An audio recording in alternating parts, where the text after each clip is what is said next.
Cursive P. Uppercase, big line down, up, and a big bump. It almost looks like a human ear, doesn't it, the shape? So big line down, up, and a bump. Big line down, up, and a bump.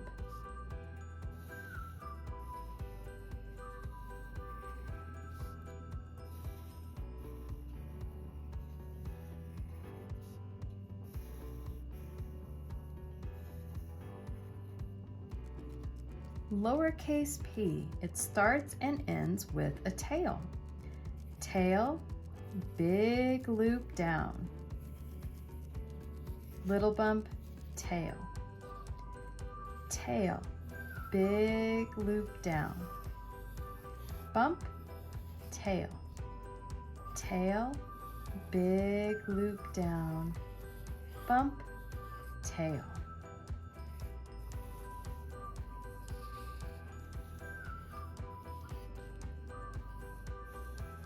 P's are fun to do.